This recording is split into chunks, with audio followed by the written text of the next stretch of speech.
Bismillahirrahmanirrahim.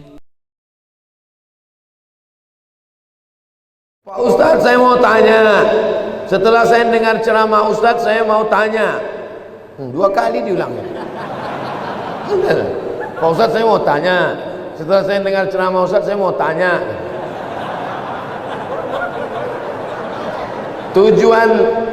Tujuan hidup di dunia ini harusnya seperti apa, Pak Ustadz? Untuk apa kita di dunia ini, Pak Ustadz? Biasanya pertanyaan orang macam ini dia udah di tepi jembatan.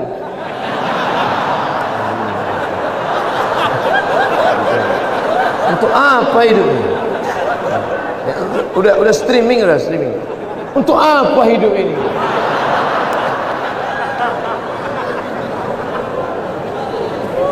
Satu, Alladzi khalaqal mauta wal hayata. Allah menciptakan hidup dan mati. Untuk apa? Liyabluwakum ayyukum ahsanu amala. Supaya Allah melihat siapa yang paling baik amalah. Makanya kalau mau jadi pejabat, jadilah pejabat yang amalnya baik. Jadi polisi, jadilah polisi yang amalnya baik. Jadi tentara, jadilah tentara yang amalnya baik. Jadi ustadz, jadilah ustadz yang amalnya baik. Karena kita hidup ini dituntut siapa yang paling baik amalah. Amal bukan sholat, amal bukan baca yasin, amal bukan puasa sunat. Itu ibadah. Hebat Pak Bupati kami, Pak Ustadz. Kenapa? Pak Bupati kami rajin sholat duha. Itu bukan amal. Itu siapapun bisa. Sholat duha tak perlu jadi bupati. Betul? Yang dimaksud amal adalah dengan jabatan kekuasaan yang ada di tangan kita, bisa kita berbuat. Kalau jadi anggota dewan, buatnya perda syariah. Anak SD tidak boleh masuk SMP kecuali punya ijazah MDA. Setuju? Itu Bang. Dengan kekuasaan. Jangan nanti udah pensiun baru datang. Ustaz Somad, apa yang bisa kita buat untuk bangsa ini? Tangan pun udah menggeletar. Itu apa? Ustaz Somad, kami sebagai aparatur negara, PNS, apa yang bisa kami buat amal kami? Mana PNS? PNS kemana nih? Kenapa banyak orang ngantri? Mohon maaf Ustaz Somad, PNS-nya sedang sholat duha di musola. Bodoh. Amal PNS bukan sholat duha. Sholat duha sebelum berangkat tadi. Amalnya sebagai PNS adalah bagaimana melayani masyarakat, dipermudah urusan orang. Urusan KTP Anda masukkan pagi, selesai sore, dikirim melalui pos. Bisa apa tak bisa? Bisa. Mudahkan urusan orang di dunia, dimudahkan pula urusan di akhirat nanti. Amin.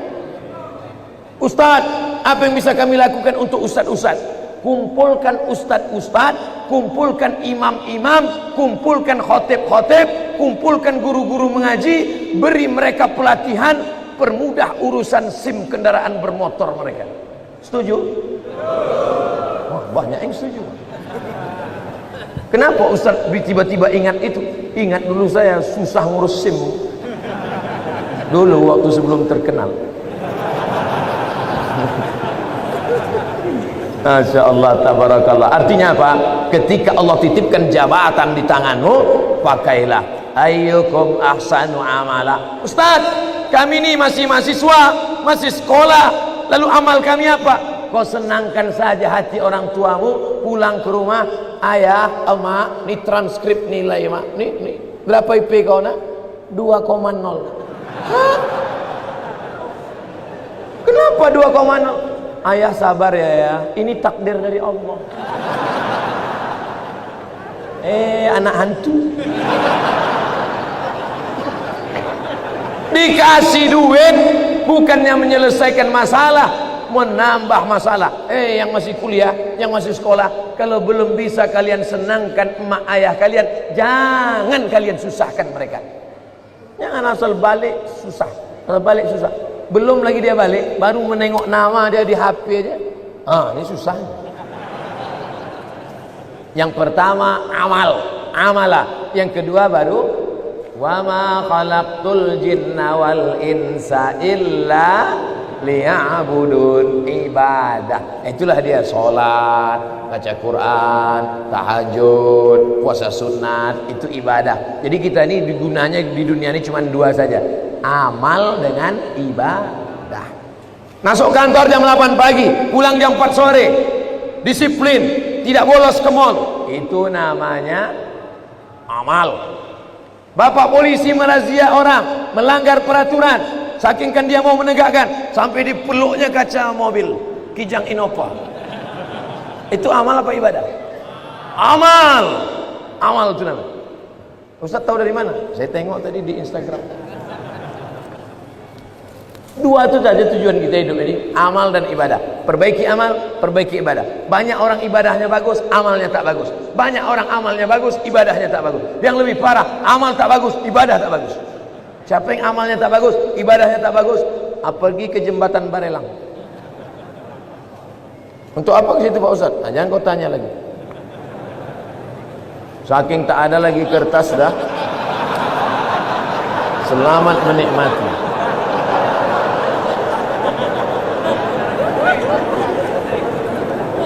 Apakah azab hanya ada untuk orang yang sudah meninggal saja?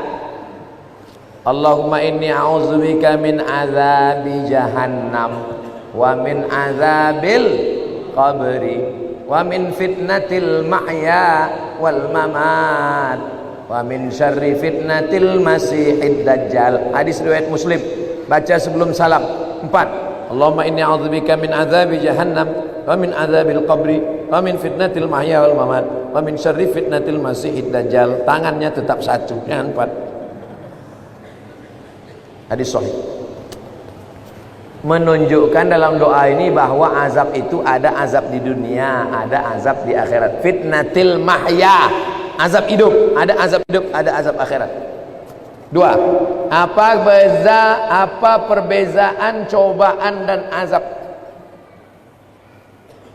Salat rajin, puasa rajin, tak pernah mencuri, tak pernah maksiat, tiba-tiba sakit, itu ujian, karena Allah ingin mengangkat derajatnya. Minum khamar, mabuk, tiba-tiba sakit, azab dari Allah. Tapi azabnya itu pun juga Allah ingin menghapuskan silap salahnya. Makanya kalau ada orang sakit, ada 3 kemungkinan. Pertama, azab karena balasan atas dosa-dosanya, tapi di balik azab itu juga ada rahmat supaya dosanya hilang. 2, Allah ingin mengangkat derajatnya karena dia sabar menerima ujian. 3, Allah sudah menempatkan dia di surga tertinggi tapi amalnya kurang. Maka kata Allah kepada malaikat, malaikat kasih dia ujian supaya kalau dia cukup maka dia ditempatkan. Mudah-mudahan kita semuanya sudah ditempatkan di surga Jannatul Firdaus. Tinggal lagi menambah amal-amal kita. Ini udah kemarin nama dia di mana nih? Ini di Firdaus ya Allah. Amal dia gimana? Amal dia kurang-kurang sedikit. Buat dia agak demam-demam puyuh 3 hari.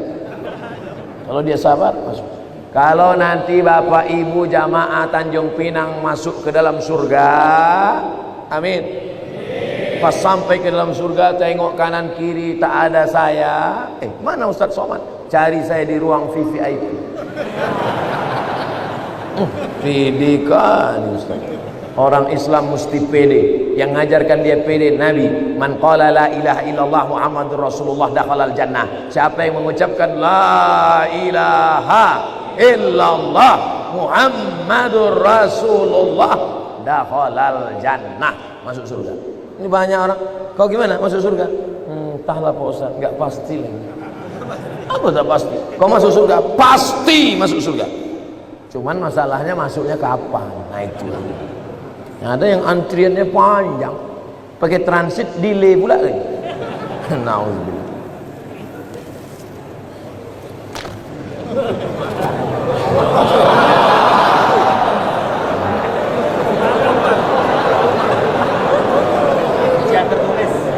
Ujian lisan tertulis. Pertama-tama, mau pakai pertama-tama.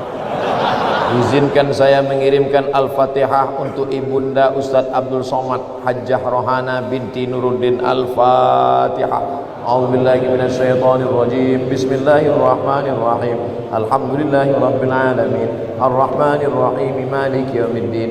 Iyyaka na'budu wa iyyaka nasta'in. Ihdinas siratal mustaqim. Siratal ladzina an'amta 'alaihim ghairil maghdubi 'alaihim waladdallin. Amin. Semoga Allah mengampunkan segala salah dan dosanya. Amin ya Allah. Ketika saya sholat berjamaah, saya berada di saf kedua. Ada makmum di depan saya, sholatnya batal. Terus saya maju ngisi saf yang kosong. Apakah yang saya lakukan itu benar? Atau sebaiknya makmum yang di sebelah orang yang batal itu yang menggeser? Ada dua cara. Mohon maaf saya belakangi tuan-tuan. Yang jadi patokan imam di tengah. Imam di tengah. Lalu kemudian di mana orang yang batal tadi? Di sini. Kalau orang yang batal tadi di sini, maka sop sini rapat kemari. Kalau yang batal tadi di sini, yang sop sini datang kemari. Karena rapatnya kemari, bukan ke sana. Kalau tuan yang di belakang nengok dia tak bergerak, entah saking khusyuk atau dia takut, maka yang belakang ni maju ke depan. Nampak dia? Tengok beberapa detik tak bergerak, maju ke depan. Nah, nanti baru yang belakang pula maju ke depan. Tak boleh ada sop kosong. Dua cara, samping ni ke tengah atau yang belakang tu ke depan. Bagaimana posisi derajat kedudukan mertua dan orang tua kandung di sisi Allah? Kalau engkau berbakti sama ayahmu, sama emakmu, biasa, karena dia yang mengandung 9 bulan 10 hari, menyusukan 2 tahun. Tapi kalau kau berbakti pada mertuamu, luar biasa. Kenapa?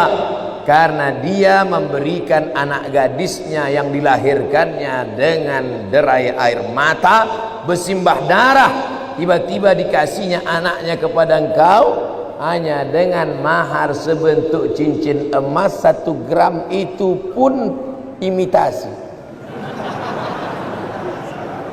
Mau dia mengasihi anak gadisnya, ikhlas dia memberikannya. Ambillah nak. Tiba-tiba setelah anak gadisnya kau ambil seminggu sebulan, balik anak itu dalam keadaan mata biru, KDRT. Oh, di mana otakmu kau letakkan? Oleh sebab itu maka berbakti sama ibu biasa. Aku sayang sama engkau mak, biasa, karena makmu yang menyusukanmu 2 tahun. Tapi kalau kau berbakti sama dia, luar biasa, karena dia memberikan anak gadisnya kepada. Hai ibu-ibu, kasih anak gadis kalian sama yang soleh-soleh di Masjid Tanjung Pinang. Tak ada yang mengaminkan, tak dapat lah kalian. Yang mengaminkan yang udah nikah pula, dapat 2 nikah. Tolong diberitahu amalan sunat sebelum tidur malam Pak Ustadz. Wudhu. Sebelum tidur malam berwudhu. Paling bagus lagi sholat witir. Tapi katanya witir tengah malam. Ada 2 sahabat Nabi yang witirnya sebelum tidur. Pertama Abu Hurairah, yang kedua Abu Bakar Siddiq. Ya Aba Bakrin mata tutiru, hai Abu Bakar, kamu witirnya kapan? Ba'dal atama, habis isya salat witir. Maka siapa yang witirnya sebelum tidur, nanti malam tahajud saja tak usah tidur lagi. Tak usah tidur lagi, tak usah witir lagi. Maka dia dalam keadaan tidurnya suci. Baca kul huwallah, kul ambil falak, kul rabbin nas, ayat kursi, al-fatihah, subhanallah 33, alhamdulillah 33, Allahu akbar 33. Miring ke kanan, hadap ke kiblat, bismika Allahumma ahya wa amut. Sunnah. Orang sekarang tidur megang remote. Pertama dia nonton TV, lama-lama TV itu nontonnya. Cemana mau dapat rahmat barokah? Mati su'ul khotimah. Yang ditonton film hantu. Saya tahu Ustadz tidak merokok, tapi tolong beri saya motivasi untuk stop merokok. Udah capek udah saya cerita rokoknya.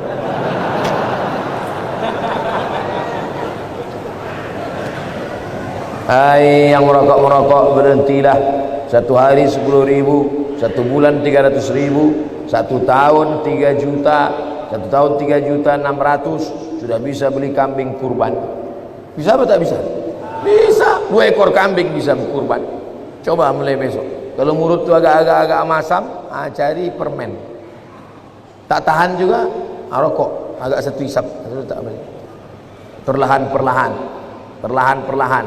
Tanya orang yang sudah berhenti itu, gimana cara dia bisa berhenti. Di luar negeri orang berhenti karena pajak rokok ditinggikan setinggi-tingginya. Semoga Allah senantiasa melindungi Ustaz. Amin ya rabbal alamin. Berapa banyak dari pendapat tabi'in yang boleh kita ikuti dan kriteria pendapat tersebut. Mohon doa untuk anak kami M. Nabil dan Rafika Gunawan menuntut ilmu di pondok. Nanti di akhir majlis kita sama-sama berdoa semoga anak-anak kita semuanya menjadi penghafal Al-Quran, jadi para mujahid yang menolong agama Allah ini dengan harta dan nyawa mereka insyaAllah. Ada tabi'in namanya Al-Imam Al-Hasan Al-Basri, kampungnya di Basrah, Irak. Maka ucapan-ucapan dia itu banyak dijadikan sebagai sandaran pendapat. Kriteria menerima pendapat tabi'in itu adalah, kalau dalam tafsir itu ada 4. Tafsir ayat Quran dengan Quran, tafsir ayat Quran dijelaskan hadis Nabi, tafsir ayat Quran dijelaskan oleh pendapat sahabat, tafsir ayat Quran dijelaskan oleh tabi'in.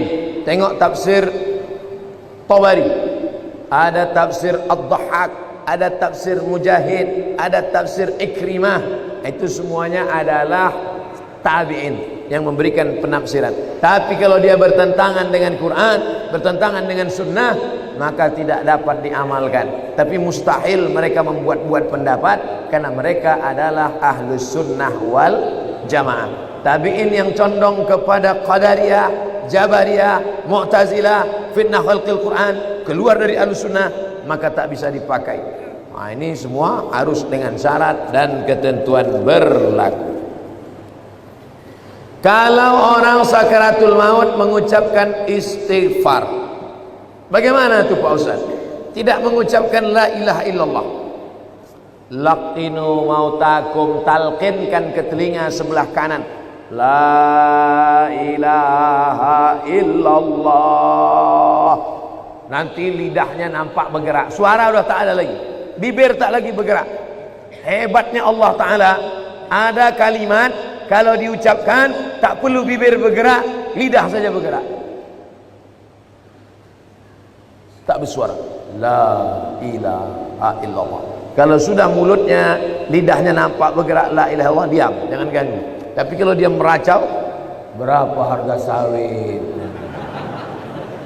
berapa ikan sekilo, nah, ingatkan la ilaha illallah sampai akhir kalamnya, la ilaha illallah. Bagaimana kalau dia pas mau mati itu astaghfirullah, tak masalah, karena substansi makna la ilaha illallah ada dalam astaghfirullah, ada dalam salawat, ada dalam subhanallah, ada dalam alhamdulillah, ada dalam Allahu Akbar. Nabi ketika mau meninggal dunia, apa kata Nabi? Allahumma ar-rafiqul a'la, Allahumma ar-rafiqul a'la, kata Nabi. Tengok kitab Ar-Rahiq Al-Maktum. Allahumma ar-rafiqul a'la, ya Allah akan bersama dengan sahabat-sahabat a'la yang tinggi, nabi-nabi, siddiqin, syuhada, orang mati syahid, salihin. Jadi jangan nanti waktu menengok ada orang sakratul maut, astaghfirullah, su'ul khotimah. Nah, karena substansi maknanya tetap ada.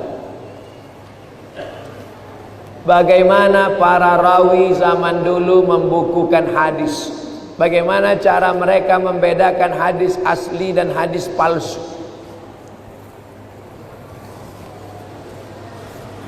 Al-bazinjan shifaun min kulli da. Terong obat dari segala macam penyakit. Itu contoh hadis palsu. Terong obat segala macam penyakit. Siapa yang membuat hadis palsu? Tukang jual terong. Biar supaya laku dibuatnya hadis palsu. Syarat hadis sahih ada 5. Yang pertama, sanadnya bersambung. Sanad itu apa? Kau dapat hadis dari siapa? Imam Bukhari. Imam Bukhari dapat dari siapa? Abdullah bin Maslamah. Abdullah bin Maslamah dari siapa? Malik bin Anas. Malik bin Anas dari siapa? Abu Zinad. Abu Zinad dari siapa? Al-A'raj. A'raj dari siapa? Abu Hurairah. Abu Hurairah dari siapa? Dari Nabi Muhammad SAW. Sanadnya mesti nyambung. Kalau putus, lain. Dua, periwayatnya mesti adil. Adil. Apa arti adil? Menjauhi dosa besar, menghindari dosa kecil. Dulu, kalau ada periwayat hadis yang tidak menutup kepala, tak diterima hadisnya. Karena tidak adil, tidak melanggar, sudah melanggar muru'ah. Makanya dulu periwayat hadis itu pakai sorban, pakai topi, menutup kepala. Tiga, babit, ingatannya kuat. Ada orang alim tapi pikun, tak diterima hadisnya. Makanya kata Malik bin Anas, aku ketemu di Masjid Nabawi ini dengan orang-orang soleh.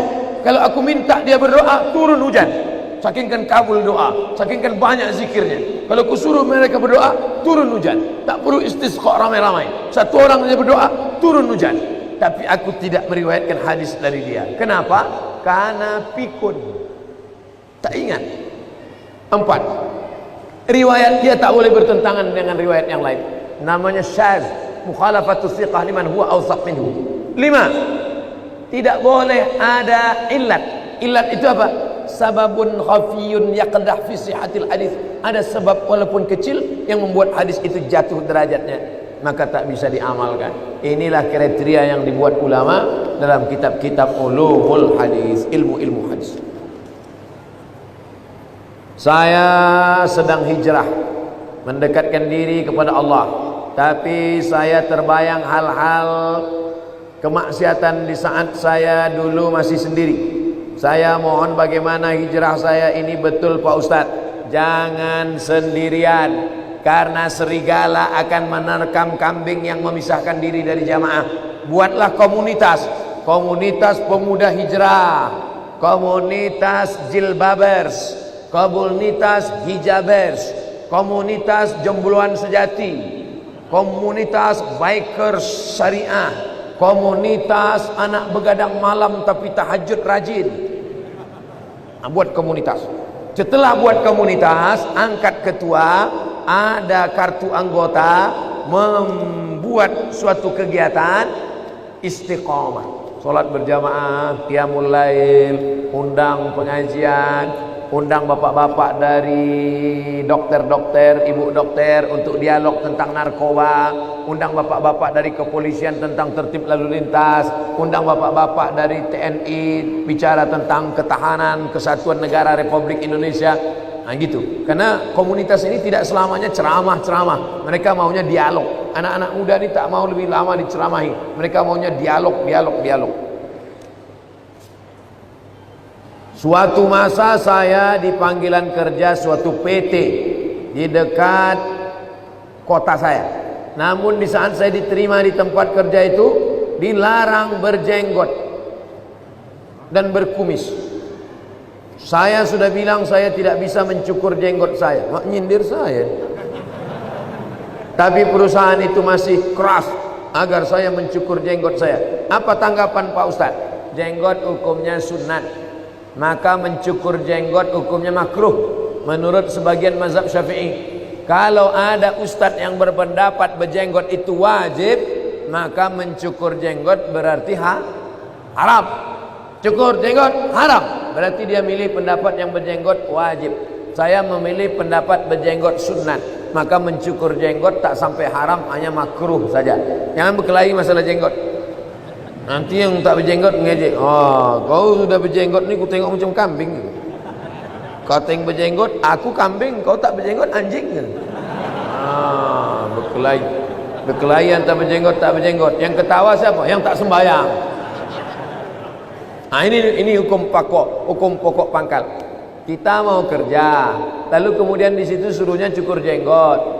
Ada tempat kerja lain boleh berjenggot, tapi gajinya agak rendah sedikit. Ikut yang rendah gaji ini, karena di sini kita bisa melaksanakan sunnah. Tapi kalau tak ada tempat lain, cuma ini, cukurlah, tak apa-apa. Sambil mencukur itu istighfar, astagfirullahaladzim, astagfirullah, astagfirullah. Bagaimana status perkawinan seorang mu'allaf, istrinya tak Islam? Istrinya tak Islam tapi Yahudi Nasrani, boleh. Karena boleh menikah istri Yahudi Nasrani menurut mazhab Hanafi, Maliki, Hambali. Syafi'i tak boleh. Pilih salah satu dari 4 mazhab karena dalam keadaan darurat. Dia mu'alaf, istrinya Nasrani atau Yahudi, boleh. Salah satu dari mazhab Hanafi, Maliki, Hambali. Syafi'i tak boleh. Mana dalilnya? Al-yawma uhilla lakumut thayyibat. Hari ini ku halalkan yang baik-baik. Wa ta'amul ladzina utul kitaba halal lakum wa ta'amukum halal lahum. Sembelihan Yahudi, Nasrani boleh kamu makan. Sembelihan kamu boleh mereka makan. Wal muhsanat, perempuan mereka boleh kamu nikahi. Menurut mazhab Hanafi, Maliki, Hambali. Tapi kalau istrinya Konghucu, Hindu, Buddha, tak boleh. Maka dia harus pisah. Otomatis pisah. Kalau tetap juga dia serumah, dia dihukum berzina. Nah, maka mesti jelas tadi pertanyaannya, istrinya itu Nasrani apa Yahudi. Saya ingin tanya, bagaimana cara seorang hamba agar imannya tetap istiqomah menjalankan kewajiban agama di saat imannya down. Al-imanu yazid, naik, wa yanqus, turun. Itu ada satu bab dalam Sahih Muslim. Nama babnya Al-imanu yazid wa yanqus. Iman naik turun. Macam teh sariwangi juga dia. Kapan dia naik? Yazidu bit ta'at. Di dalam masjid bersama orang baik, mendengarkan pengajian, naik. Di karaoke mendengarkan lagu metal sama kawan setengah setan, turun. Oleh sebab itu berusahalah tinggal di komunitas. Di lingkungan rumah gabungkan dengan komunitas wirid yasin. Di kantor gabungkan diri dengan komunitas pengajian. Di grup WA ikut grup WA yang mengingatkan. Grup WA yang mengirimkan yang tak baik, keluar saja dari situ.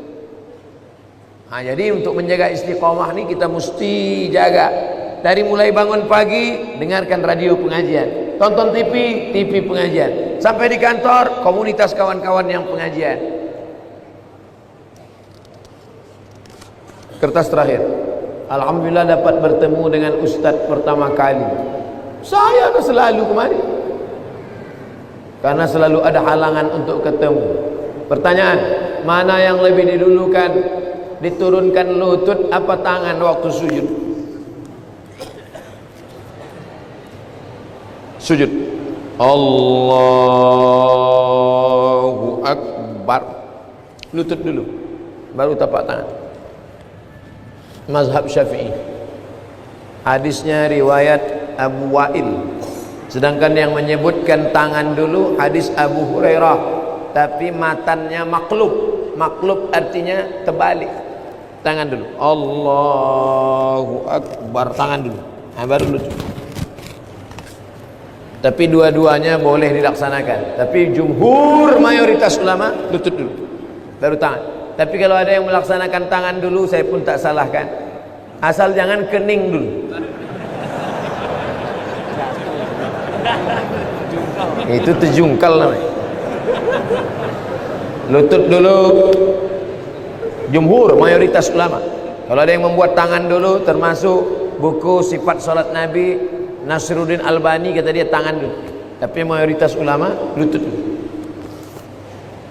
Salat istisqa sebaiknya dilakukan pada saat kapan Pak Ustaz? Salat istisqa dilaksanakan pada saat kemarau panjang. Cara pelaksanaannya dua. Yang pertama, sedang khutbah Jumat.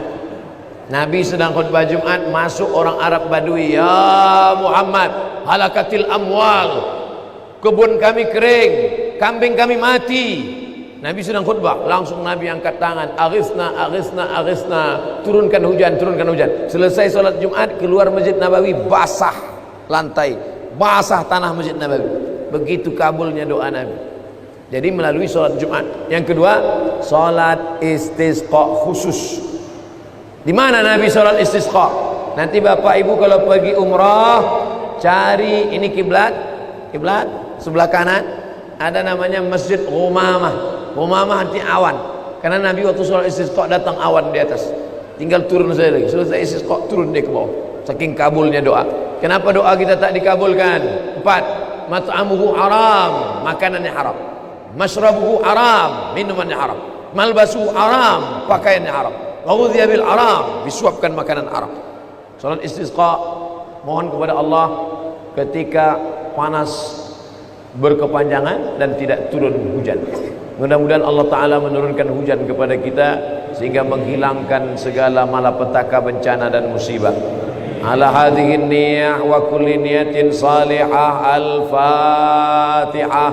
أعوذ بالله من الشيطان الرجيم بسم الله الرحمن الرحيم الحمد لله رب العالمين الرحمن الرحيم مالك يوم الدين إياك نعبد وإياك نستعين اهدنا الصراط المستقيم صراط الذين أنعمت عليهم غير المغضوب عليهم ولا الضالين آمين.